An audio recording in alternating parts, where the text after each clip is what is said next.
Let's go Chiefs! Breaking news! It's been a hot week behind the scenes for the Chiefs. The Chiefs' draft strategy is becoming clearer following the NFL Combine, and the buzz surrounding their approach is electric. Reports indicate that the team's primary focus is on two crucial positions, running back and tight end. With a deep class at both positions, the Chiefs are in a prime position to land dynamic players to elevate the offense alongside their newly named franchise quarterback. We have some news and highlights to share with you. Before we get started, be sure to hit the like button if you've been a Chiefs fan for over 20 years. Some of the people here have been fans since the 70s.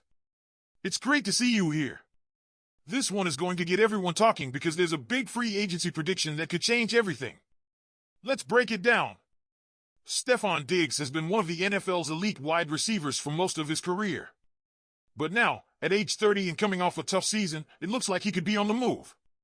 According to a report from Marissa Myers at TWSN, Diggs is expected to sign with the Kansas City Chiefs this offseason.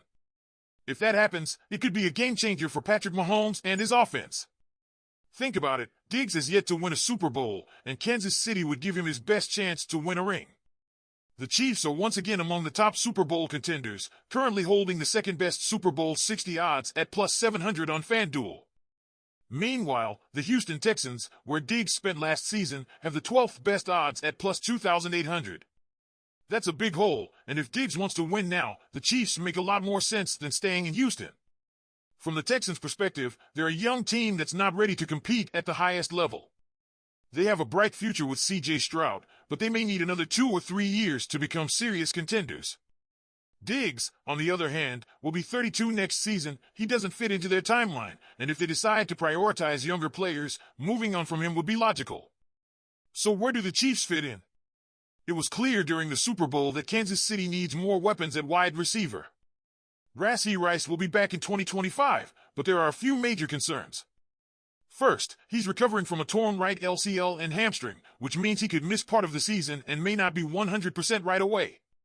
Second, he's dealing with serious legal issues, facing multiple charges, including aggravated assault and collisions causing injury. If Rice is suspended, it puts Kansas City in a tough spot.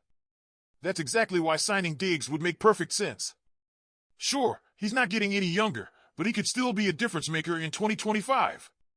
While Rice works his way back, Diggs could step in as Mahomes' receiver and give this offense the firepower it needs. And even when Rice returns, having the two on the field together could make this passing attack even more dangerous. What do you think, Chiefs fans? Should Kansas City make a move for Diggs, or is there a better option out there? With the NFL Combine coming to a close in Indianapolis, we're hearing a lot of buzz about what teams can do in free agency and the draft. And while Chiefs fans are celebrating Travis Kelce's return in 2025, there's another key position that could see some movement, the running back room. According to Diana Rossini of The Athletic, Kansas City is exploring the possibility of signing a veteran running back. Now, that makes a lot of sense when you look at the current situation. Isaiah Pacheco has been a workhorse, but after battling injuries, his production hasn't quite been what many expected. Meanwhile, Kareem Hunt is set to hit free agency, potentially leaving a hole in the Chiefs' backfield. So who could be on Kansas City's radar? There are some intriguing names available. Nick Chubb, despite recovering from a knee injury, still has elite talent when healthy. Najee Harris just posted his 4th consecutive 1,000-yard season, proving he's a consistent force in the running game. What about Aaron Jones? He's fresh off another 1,000-yard, 5-touchdown season with the Vikings, his best since 2020. Adding a veteran could give Pacheco the help he needs while also allowing the Chiefs to maintain a balanced offensive attack. Of course, the team could also go the draft route, with a deep class of running backs available. But if Kansas City wants a proven player, any of these three would be great options, and they wouldn't break the bank either. So what do you think? Should the Chiefs bring in a veteran running back, or should they look to the draft? We have a huge situation developing with the Kansas City Chiefs and one of their top offensive players, and trust me, you're going to want to hear it. Let's get to it. The latest reports suggest that the Chiefs are unlikely to offer running back Isaiah Pacheco a long-term extension this offseason. Now, this is a bit of a shock when you consider how important Pacheco has been to the offense, but there are a few reasons behind this decision. First, let's talk money. The Chiefs are tight on cap space, and after franchise tagging offensive lineman Trey Smith and factoring in Travis Kelce's contract, Kansas City is looking at around $44 million in cap commitments. This puts them in a tough financial position heading into free agency, especially with key defensive players like Nick Bolton and Justin Reed potentially leaving. Pacheco, a 7th-round pick in 2022, is set to make just $895,000 in the final year of his contract, an absolute bargain for a player who has become a major contributor. But despite that, the Chiefs don't appear eager to commit long-term money to him. One big reason? Injuries. Pacheco has missed significant time over the past 2 seasons, including more than half of the 2024 season. And then there's the question of how teams value running backs in today's NFL. It's one of the most replaceable positions in football, and ironically, Pacheco himself is proof of that. He was a late-round pick who emerged as a legitimate playmaker. Teams across the league are hesitant to give running backs big money contracts, and Kansas City appears to be following that trend. Now, here's where things get really interesting. If Pacheco isn't happy with his contract situation, he might consider waiting it out. We see it happen every year. Players skip training camp in an attempt to force their team into a new deal or trade. Would Pacheco go that route? It's too early to tell, but if he does, it could create a major headache for Kansas City early in the season. Last year, the Chiefs brought Kareem Hunt in off the street, and for most of the year, he actually outperformed Pacheco.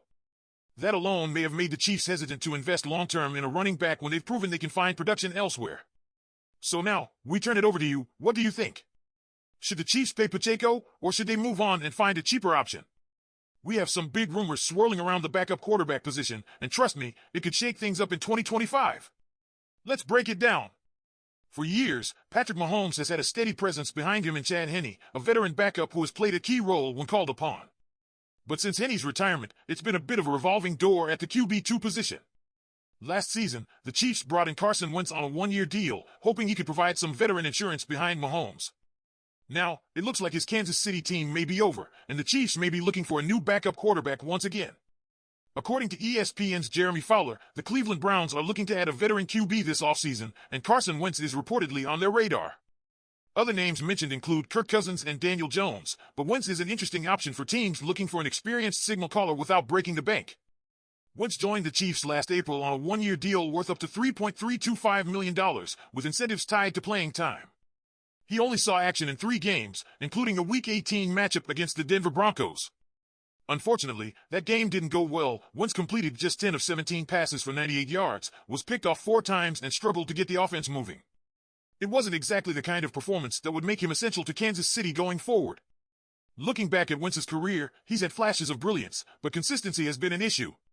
He has a career record of 47-46-1 with 153 touchdown passes and 67 interceptions. Over the past 2 seasons, however, he's only made 2 starts, one with the Rams and one with the Chiefs. If the Browns or another team are serious about him, they'll have to figure out if he still has what it takes to be a reliable backup or even a potential starter in a pinch.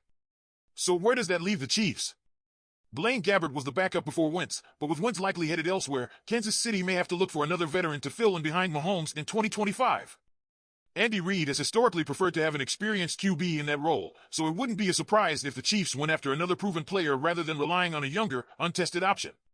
There's also the possibility that Wentz could return on another short-term deal, but unless the Chiefs see something special in him, it's unlikely they'll be in a bidding war with teams that are more desperate for quarterback help. What do you think, Chiefs fans? Should Kansas City bring Wentz back, go after another veteran, or take a chance on a younger quarterback? Drop your thoughts in the comments. And before you go, don't forget to hit that like button, subscribe to the channel, and turn on notifications so you never miss an update. We'll see you in the next one.